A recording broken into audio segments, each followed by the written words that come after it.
இந்த கதை பல வருஷத்துக்கு முன்னாடி பல்வீன்ற கிராமத்துல ஆரம்பிச்ச கதை. இங்க அத்வைதுன்னு பேர் கொண்ட 10 வயசு பிராமண பையன் தன்னுடைய தவறான செயலுக்கு பிரபலமானவன். தினமும் கிராமத்துல ஏதாவது ஒரு அபத்தமான விஷயம் நடந்துட்டு இருந்தது. சில சமயம் பயிர்கள் அழிஞ்சு போறது, மழைக்காலம் இல்ல இருந்தாலும் வெள்ளம் வர்றது, இந்த மாதிரி பல விஷயங்கள் கிராமத்துல நடந்துட்டு இருந்தது. அப்புறம் இது எல்லாத்துக்கான பழி அத்வைத் மேல போடப்பட்டது. அதனால ஒரு நாள் கிராமத்தை சேர்ந்த 2 ஆட்கள் அவனை பழி தீக்கணும்னு முடிவு பண்ணாங்க.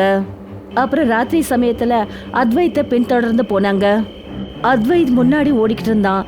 அப்புறம் அந்த 2 ஆட்கள் கையில அருவாளை வச்சுக்கிட்டு அவனை பின்தொடர்ந்து போனாங்க. அத்வைத் அவங்க கிட்ட சத்தம் போட்டான். அப்புறம் அவங்க கிட்ட என்ன கேட்டான்னா, ஏன் எதுக்காக என்ன துரத்திக்கிட்டு இருக்கீங்க? ஏன்னா உன்னால தான் இந்த கிராமத்துக்கு சாபம் வந்துடுச்சு. ஒரு பிராமணனா இருந்துக்கிட்டு நீ மாய மந்திரங்கள் பண்ணுறது உனக்கு வெக்கமா இல்லையா? அத்வைத் ரொம்ப சோர்ந்து போய் ஆலமரத்துக்கிட்ட போய் நின்னான். அப்புறம் அந்த 2 பேரும் அவனை சூழ்ந்துக்கிட்டாங்க. என் மனசுக்கு என்ன தோணுதோ நான் அதை தான் பண்ணிக்கிட்டு இருக்கேன்.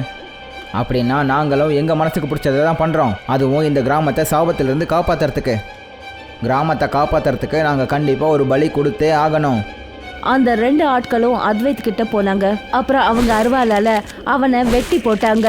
அத்வைத்தோட ரத்தம் ஆலமரத்து மேல பட்டுச்சு. அந்த 2 பேரும் அந்த அத்வைத்துங்கிற சின்ன குழந்தைய கொண்டதுக்கு அப்புறம் தான் ரொம்ப நிம்மதியானாங்க. அந்த 2 பேரும் அங்கேருந்து போக ஆரம்பிச்சாங்க. ஒரு வேகமான காற்று ஆலமரத்துல இருந்து வந்தது. 2 பேரும் திரும்பி பார்த்தாங்க. அப்ப அத்வைத்தோட டெட் பாடி ஆலமரத்துக்கிட்ட இருந்து காணாம போயிடுச்சு. அவனோட பணம் எங்கே போச்சு? அது இங்கே தானே இருந்திருக்கணும். எங்கே போச்சு? அந்த ஆலமரத்துல இருந்து கருப்பா ஒரு புகை வந்தது. அப்புறம் ஒரு பயங்கரமான ராட்சசன் அந்த மரத்துல இருந்து தோன்றினான். அவன் உருவத்தை பார்த்தாலே ரொம்ப பயங்கரமா இருந்தது. அத்வைத் இப்போ பிரம்ம ராட்சசனா மாறிட்டான்.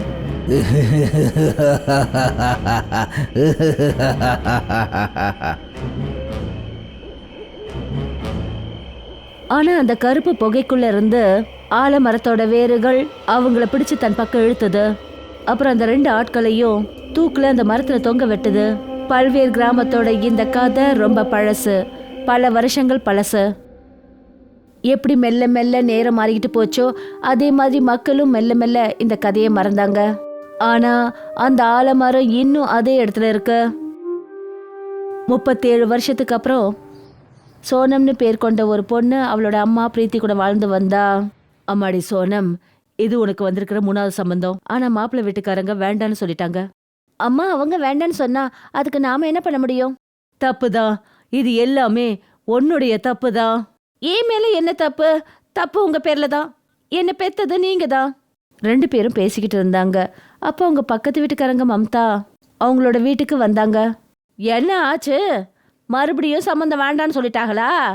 ஆமா, சொல்லதான் செய்வாங்க. என்ன பாவம் பண்ணோன்னே தெரியல. இவ ஒருத்தி எங்க வாழ்க்கையில வந்திருக்கா. அதுக்குதான் ஒரு யோசனை சொல்ல வந்தேன். என்ன யோசனை? அப்படி பொண்ணுக்கு ஒரு சம்மதம் அமையலனா அவளுக்கு ஆலமரத்தோட கல்யாணத்தை பண்ணி வைக்கணும். இது கும்ப விவாகம்னு சொல்லுவாங்க. அதுக்கப்புறம் எங்கேயாவது சம்மந்தம் பேச போனீங்கன்னா அப்ப அவங்க கிட்ட சொல்லுங்க இவளுக்கு கும்ப விவாகம் நடந்துருச்சுன்னு.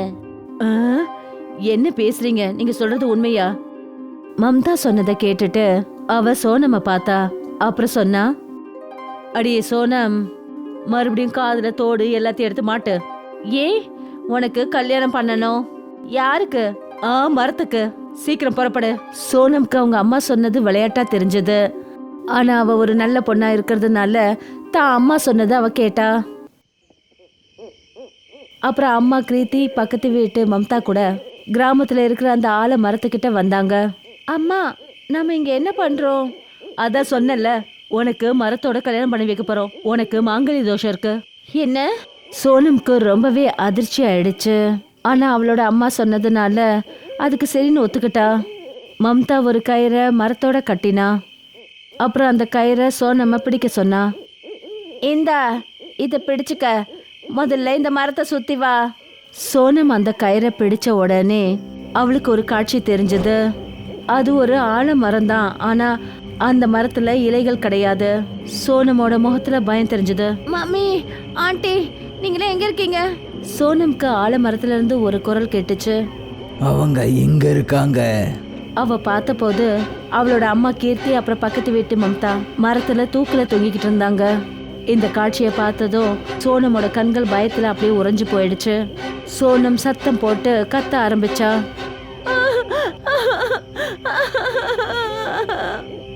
விடுதலை.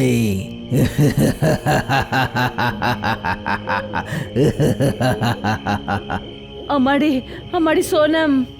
சோனம்க்கு அப்பதான் நிதானம் வந்தது. அவளுடைய கண்கள்ல கண்ணீர் இருந்தது. என்ன கண்ணு, மரத்தோட கல்யாணம் தானே பண்ணி வச்சோம். ஆனா நீ கிராமத்துல எங்களை வேடிக்கை ஆக்கி வச்சிருக்க. என்னாச்சு சோனம்? ஒன்னும் இல்ல, ஒரு மோசமான கனவு. இவ ஒருத்தி நின்னுகிட்டே கனவு காண்றா. சோனம் அந்த மரத்தை வலம் வந்தா. முறைப்படி இப்ப அவ அந்த மரத்தை கல்யாணம் பண்ணிக்கிட்டா.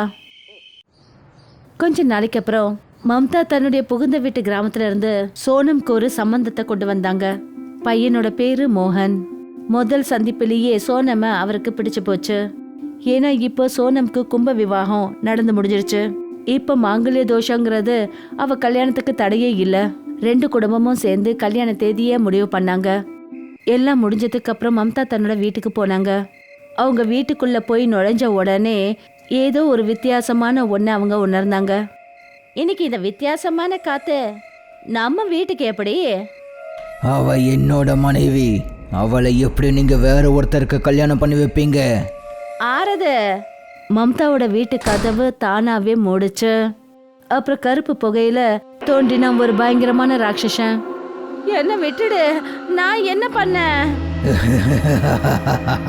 சோனம் வேணும், எனக்கு என்னோட மனைவி வேணும். கூட்டிட்டு போவல. அவ உனக்கு சொந்தமானவன்னு எனக்கு தெரியாது. அந்த ராட்சசன் மம்தாவை தாக்கினான். அப்புறம் அவளை அவளோட வீட்டுக்குள்ளேயே தூக்குல தொங்க விட்டு கொன்னுட்டான். நாட்கள் கடந்துகிட்டே போச்சு. சோனமோட கல்யாணம் தேதியும் வந்தது. அவளுக்கு மோகனோட கல்யாணமும் நடந்தது. கிருத்திக்கு மம்தா இறந்து போனது ரொம்ப கவலையா இருந்தது. ஆனா வாழ்க்கையோ போய்கிட்டே இருந்தது. ஒரு நாள் கூட முன்னாடி போகல. அவளுக்கு கல்யாணம் முடிஞ்சது. கல்யாணம் முடிஞ்சதும் சோனம் தன்னுடைய மாமியார் வீட்டுக்கு போனா. அப்புறம் கிருத்தி தன்னுடைய வீட்டுக்கு திரும்பி வந்தா. இப்ப அந்த வீட்டுல அவ தனியா இருக்கா. என் பொண்ணுக்கு கல்யாணம் முடிஞ்சிருச்சு மம்தா, ஆனா நீ தான் வரல. எதுக்காக நீயே உன் உயிரை மாச்சிக்கிட்டேன்னு தெரியல. எதுக்காக என்ன தனியா விட்டுட்டு போன? அவ தனக்கு தானே பேசிட்டு இருக்கும்போது அப்ப அதே சமயம் அவளோட வீட்டு வாச கதவை யாரோ தட்டினாங்க. இந்த ராத்திரில யார் வந்திருப்பாங்க? கிருத்தி கதவை திறந்தா. ஆனா அங்க எதிர்க்க யாருமே காணோம். ஒரே ஒரு பாக்ஸ் மட்டும்தான் இருந்தது. அவ வீட்டு வாசல்ல இருந்தது. அதுல ரத்தத்தால எழுதியிருந்தது, என்னோட ஆசீர்வாதங்கள் என்றும் உனக்கு. கிருத்தி அந்த பாக்ஸை திறந்தா. அப்புறம் அதுல இருந்து ஒரு மாங்கல்யம் அதுக்குள்ள இருந்தது. இது என்ன மாங்கல்யம்? மறுபடியும் அந்த கருப்பு புகை வந்தது. அப்புறம் அதுல இருந்து மறுபடியும் அந்த ராட்சசன் வந்தான். அத்தை அத்தை. இல்ல அம்மா அம்மா அம்மா. அந்த ராட்சசன் கிருத்தி கிட்ட சொன்னா, என்ன கல்யாணம் பண்ணிக்கிட்டு வேற ஒரு கல்யாணம் பண்ணது சரி கிடையாது, நிச்சயம் சரி கிடையாது. அந்த ராட்சசன் கிருத்திய கொன்னுட்டான். மறுபடியும் அந்த வீட்டு கதவு தட்டப்பட்டுச்சு. ஆனா இந்த தடவை சோனமோட மாமியார் வீட்டுக்காரங்க வந்திருந்தாங்க. சோனமும் மோகனும் ரொம்ப சந்தோஷத்தோட அந்த வீட்டு கதவை திறந்தாங்க. சோனம் அந்த வீட்டு கதவை திறந்த உடனே சோனம் தன்னுடைய அம்மா தூக்குல தொங்குறத பார்த்தா.